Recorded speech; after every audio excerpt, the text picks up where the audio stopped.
What's up, you beautiful chuds, and welcome to the Let's Talk Horror channel, where I'm doing a review. A review because I haven't done one for a long time. I always want to do more and more reviews. I enjoy doing them. I love really getting out there, expressing how I feel about a movie. But in all honesty, it's all about having time, especially with the podcast and editing and all that sort of stuff. It's difficult for me to get reviews out all the time. But I will try, as I always say, I will try and do everything I can to get out more.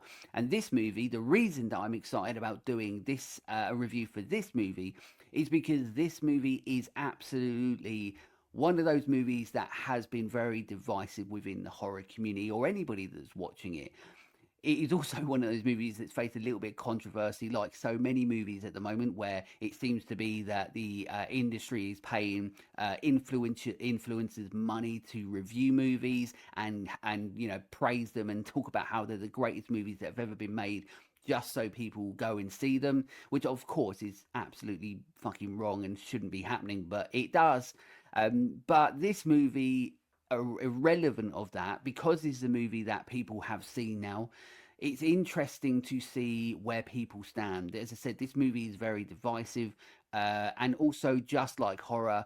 And the reason I'm doing the review and the reason I love horror is that it's very subjective. And for me personally, this movie fits in that category. So I'm looking forward to talking about this one. And this movie that I am reviewing is Undertone, as I say, a new movie for 2026, where we follow Evie, who is a host of a super spooky podcast.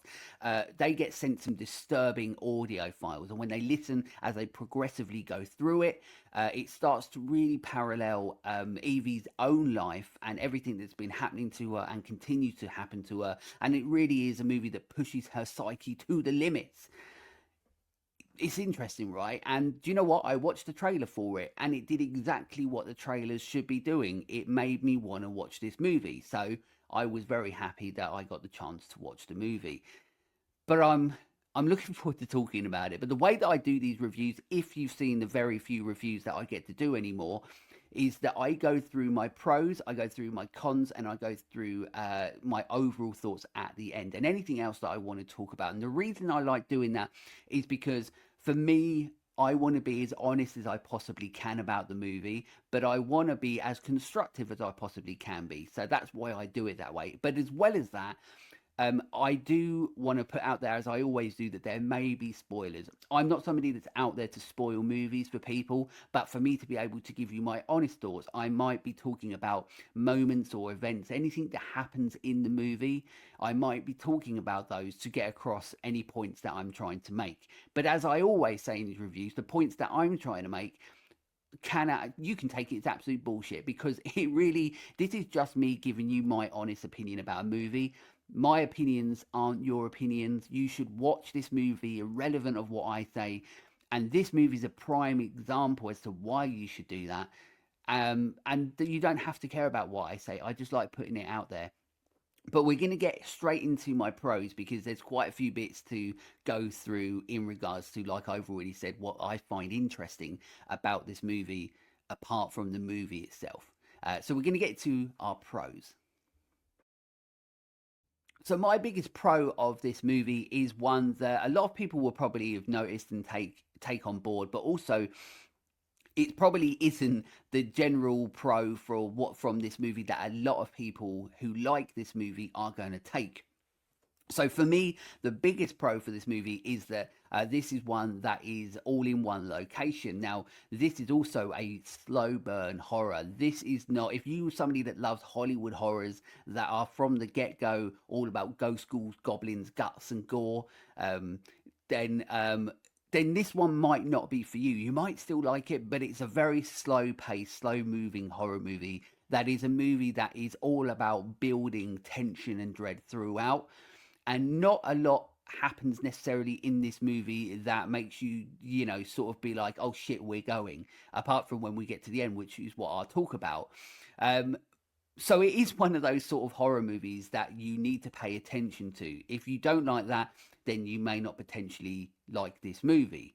But what I like about this movie is that where it is in one location, like I said, because it's a slow movie, it could be something that could become really boring.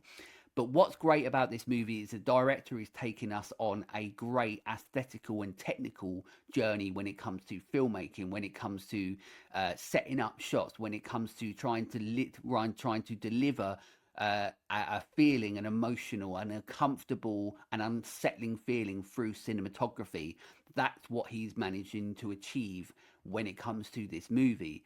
There are a lot of really fantastic creative shots and angles in this movie, and that is what makes the movie interesting. If you know, very much so in a lot of modern day horror, it's shot like shit. Like it's literally point a camera, and then that's the shot. Whereas this movie is doing a lot of things in almost every shot that's a little bit different to keep it a little bit more aesthetically impressive, but also it's doing a lot of things to make you feel a certain way when you're watching this movie because of the type of movie that it is. Like I said, it's trying to make you feel uncomfortable, it's trying to make you feel unsettled, and it does a very good job at that because of the technical journey that you're taking on. And it's not just the shots, of course, with this being a movie where our main character in it, Evie, she is a co-host on a podcast.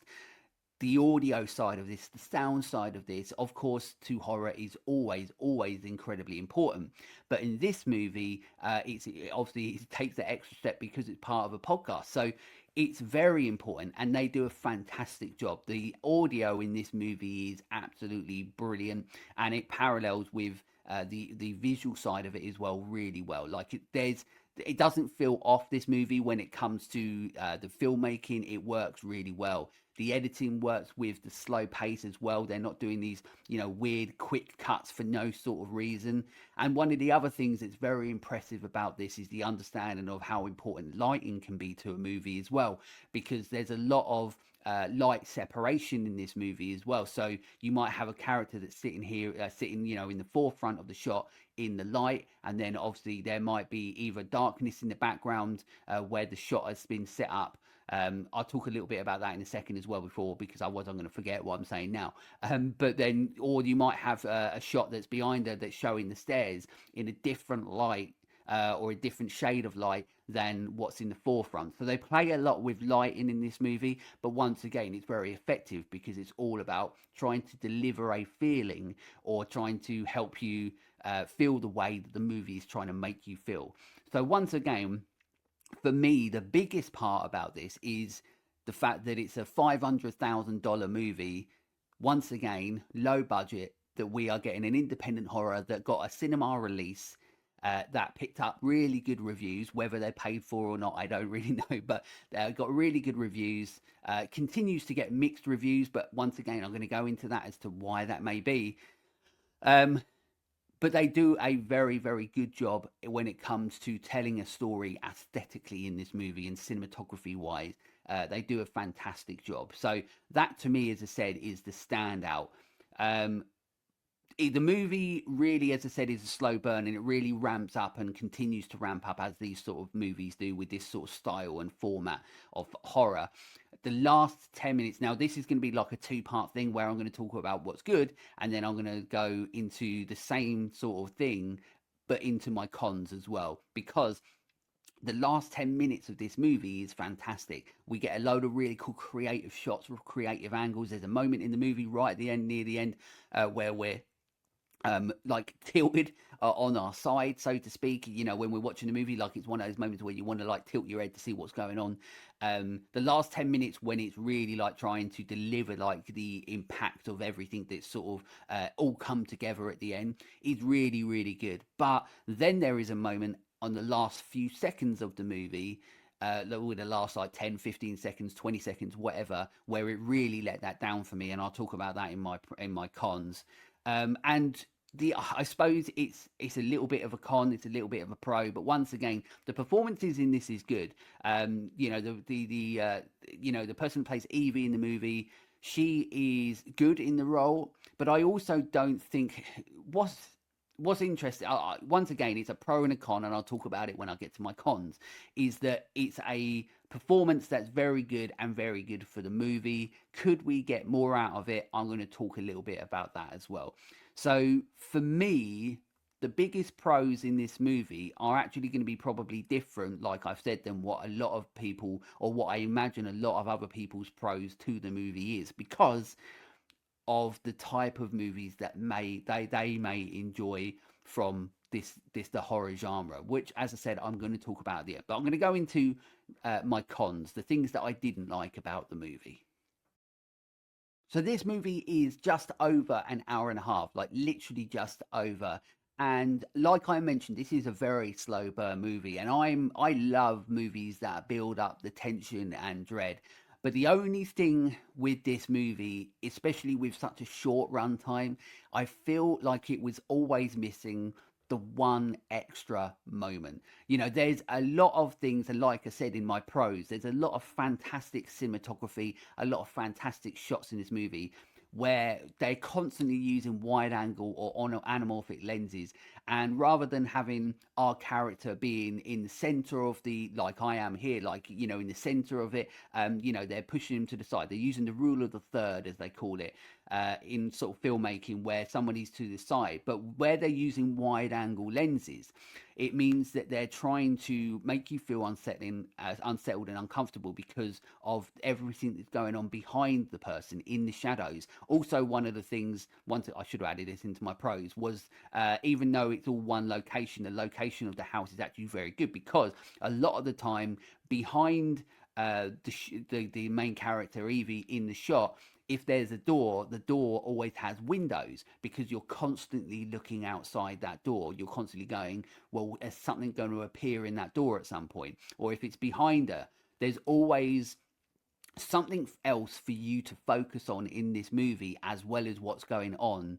And once again, that helped create this sort of unsettling atmosphere where you're like, I thought I saw something. And there is a lot of moments in this movie where you see something in the shadow, or there's like loads of like cool moments where 1 minute there's like the background might be a little bit lighter, but then when it moves back to it, it's a little bit darker. So there's a lot of really cool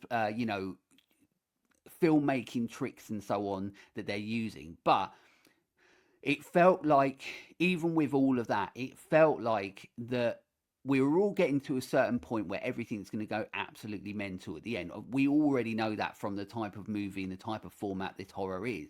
But it just kept on feeling like we were missing, or I felt like it needed one extra moment that made you go, oh, okay, like that's a little bit mental, that's a little bit more creepy, and so on. Because what we do get is another thing that's a con of mine, which is where we get almost something like a very old, like almost like an early, like 2000 horror, cheesy cliche, that I don't really get the point of it, or it felt like it was another thing that they added to add like a horror element or a creepy element, and I didn't really like it. And I didn't, because I sort of get the point in it, because there's a bit basically with crayons, and throughout the film she's drawing with crayons. Now, she's a podcaster, so you would think she's going to have a pen handy if she needs to do notes, but she's not really doing notes, she's doing these drawings and so on like that.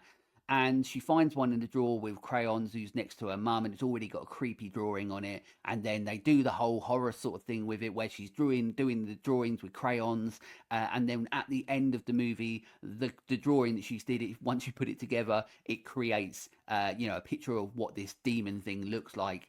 And it just, for me personally, it felt a little bit out of place. It felt a little bit too cheesy for the type of movie that it is. It felt like they threw it in as another horror element. And I didn't like that. I think that it made the film, for me, it made the film a little bit dumb, dumbed down sort of thing. As I said, a little bit more cheesy horror than it needed to, because we've seen all those sort of things before, and it didn't really serve, for me, it didn't serve her character really a purpose. Why is she doing it? Like, why is she sitting there when she's supposed to be doing a podcast, just doing all this shit? And I know that a lot of people go, well, yeah, it feeds into the idea of the story. Like, this is what happens, of course, when we get nearer the end and there's crayon drawings all over the wall, and we're listening to these like disturbing audio files, and they're telling things that are happening about people, where there's drawings on the wall and stuff like that. So it serves the purpose, but it doesn't, for me personally, it doesn't work for this movie, because it tries to tackle serious sort of topics, um, when it comes to everything that she's going through, uh, with her mother and how she feels about that. And then you add this like sort of like cheesy horror element into it with the crayons. That bit didn't work for me. But I'm not going to talk anymore about fucking crayons. And then, as I mentioned earlier, like I said, it was a pro and a con. The pro for it was that the performances are good, and I think they are, and I think it works for the movie, but also there it felt once again like it was missing something. It felt like the writing, whether it's the writing or whether it was the performance, it felt like it was missing that extra step to really propel the Evie's mental state at that as we go through the movie. There needed to be more scenes as we got further into the movie of how this is really having an effect on her psyche emotionally, and they don't really depict that too much in the movie through performance. They sort of depict that through sort of like what is happening rather than through performance. So I feel like we needed a little bit more performance wise. We need a little bit more emotion, or a couple more scenes to deliver an emotional punch to the movie, because quite a lot throughout the movie, even where her psyche is being tested, her mental health is being tested, it felt very flat quite a lot. Even there's a moment where she's doing a live call and she's talking about how she feels about how she's treated her mother and stuff, and there's a lot of like really uh dark moments in this movie with what they're talking about, the uncomfortable and disturbing audio files. Like what they're talking about there is goes very sort of dark places. The movie itself is talking about dark things, uh and the character of Evie, of everything she's going through, is a tough subject, so to speak, and how that has an effect on you. But throughout the movie, it never really, for me, it never nails that. It never really goes that. So I don't know whether it's a writing or whether it's maybe having somebody else that could have maybe delivered that performance, or not pushing the actress to give that performance. I don't know, but it once again, it's another sort of thing for the movie that felt like it needed that extra thing. And that's the common thing for this movie, is that it just kept on feeling like it needed that extra thing, that one more thing, for it to make it work, but better for me, or like take out certain things like the whole crayon sort of thing. They could have taken that out and added an extra moment with, like I said, the moment that I feel it was missing. It could have done that then. So yeah, it's not all bad, and that's what I want to get into. I'm going to go into my overall thoughts, and I'm going to really talk about how I feel about this movie, but also what I find very interesting about this movie in regards to the horror community, or the horror fans that are the ones potentially that absolutely love this movie, or the ones that don't like this movie. So let's go into my overall thoughts. So overall, this is a really interesting movie, and I'm going to talk more about that later. But in regards to what I like about it, of course, it for me personally is more about the technical journey. And as I said, that is probably different to the main takeaways that a lot of people for this movie, a lot of people are going to have. For me, as I said, the technical journey, the technical achievements of this movie are what stand out to me. They made this movie for a small amount of money, and it got to go to cinemas. It's a successful independent horror because of that. Not many movies get the opportunity to do what this movie has, and that is an absolute plus.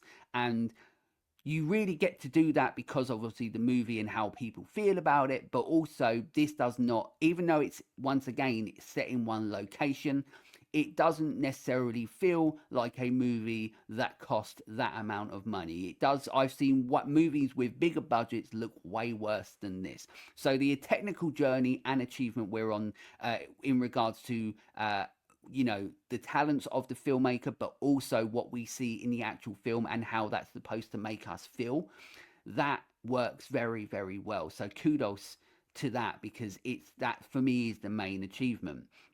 But like I said, it is as a movie, it constantly feels like it's just working along this pace. Now, once again, of course, it is a slow burn horror. It is a slow burn movie. It is that style, that format of horror.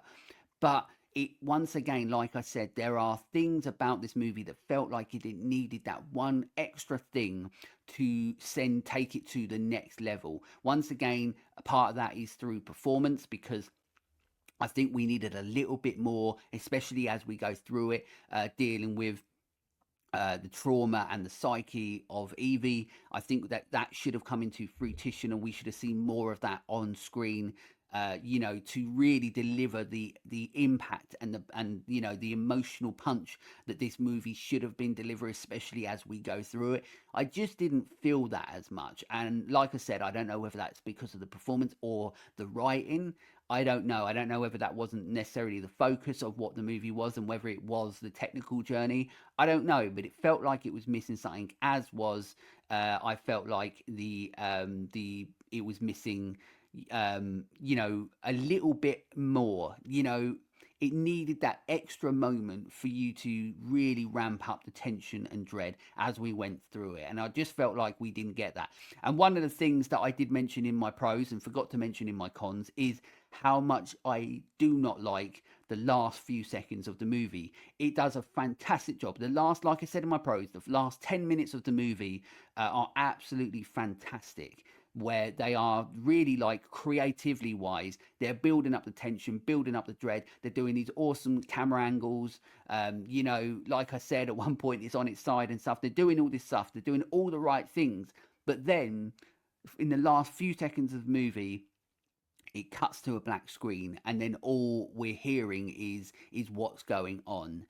And I just didn't like that, because I want to see what is going on.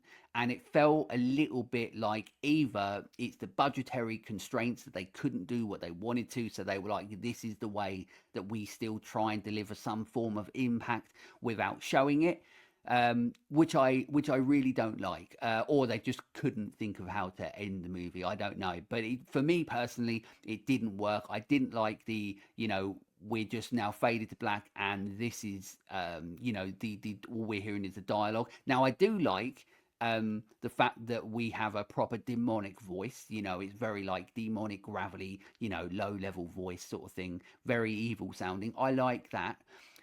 But yeah, it just felt like we had ramped up this ending to be like a really big thing, and then it just fades to black, well, cuts to black, and then the rest of the movie, the last few seconds of the movie, is just whatever is taken place. And also, is very an ambiguous ending as well, where, because is this all real, is this all part of the diminishing psyche of Evie, everything that she's gone through in past and present? Is this really everything happening to the point of her having a mental breakdown, or is all of this really happening? Is all of everything that's happening with this demon and the possession and all that sort of stuff, is it real? So of course it leaves it open-ended, so to speak. Leaves it very ambiguous for people to really make their own decisions. But we had such a cool sort of ending, last 10 minutes, and then for it to end the way that it did, I personally didn't like that.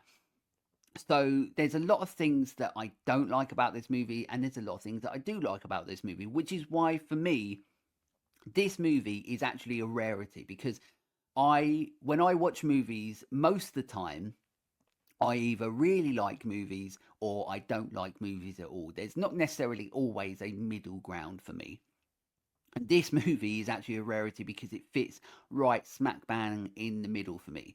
This movie is for me, a good movie. It is not a bad movie at all. It is a movie that, once again, I always say, especially with modern horror, if I watch a movie and go, I would watch that again, that's a win. Because a lot of modern horror I don't ever want to see, and I'm annoyed that I saw it to begin with.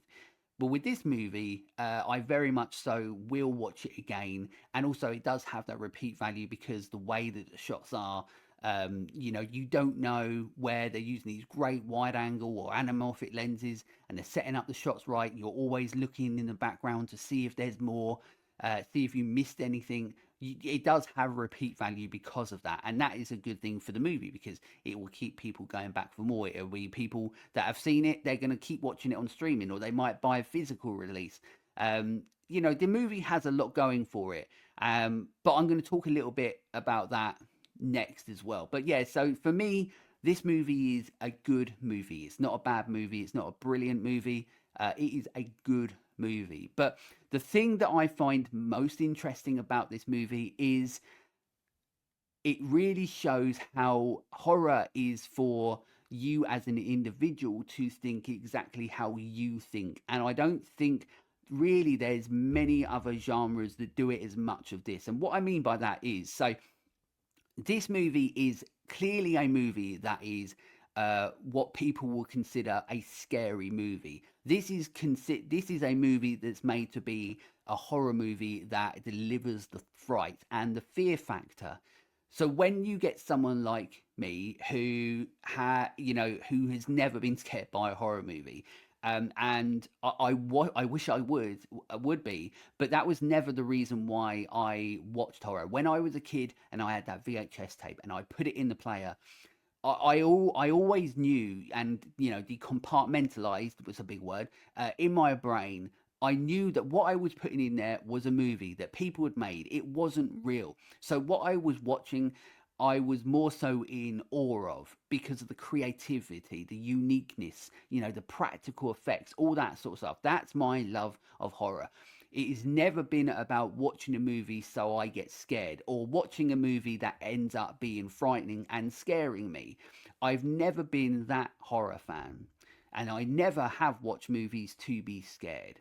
And this is the type of movie that will absolutely do that for people that either want to watch movies to be scared or get scared by movies because they're watching a horror movie. This movie is and will be very successful for people that love scary movies.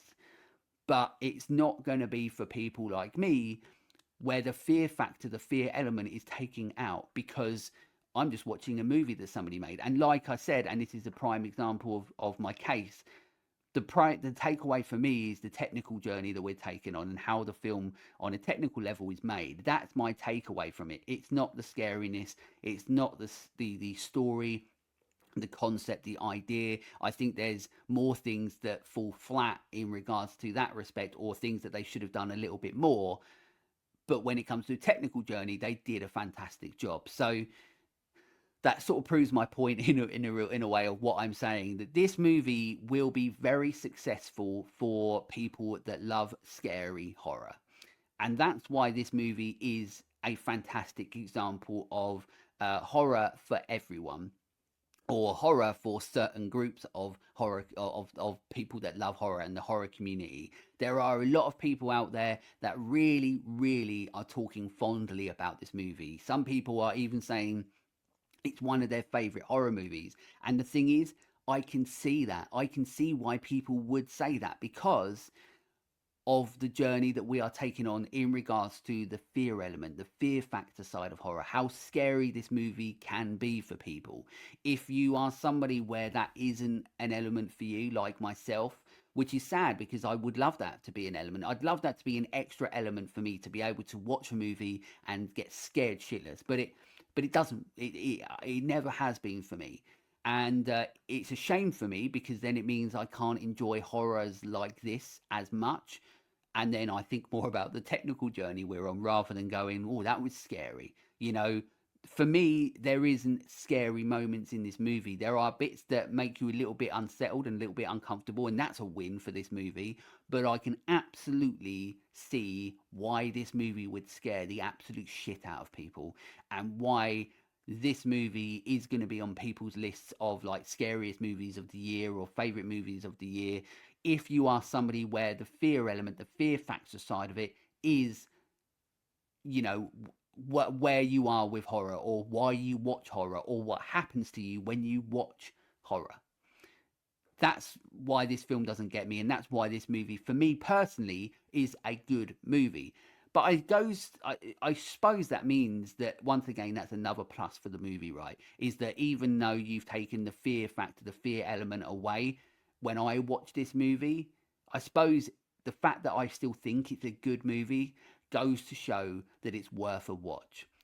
And then this is absolutely worth a watch. So if you are somebody that loves horror, watch this movie. If you are somebody that watches horror to be scared, watch this movie. If you are somebody that loves the fear factor, the fear element of horror, watch this movie. But if you're somebody that loves the technical journey of low budget filmmaking, where you can clearly see somebody knows how to make a movie and understands the importance of lighting and sound and the visual side and cinematography, if you're somebody that likes to watch independent films or low budget movies made at a high level, well, then this is a movie that you want to watch. But there are, for me personally, there are a lot of things that needed that extra thing, that extra moment to take it to a level where I go, okay, this is more than just good.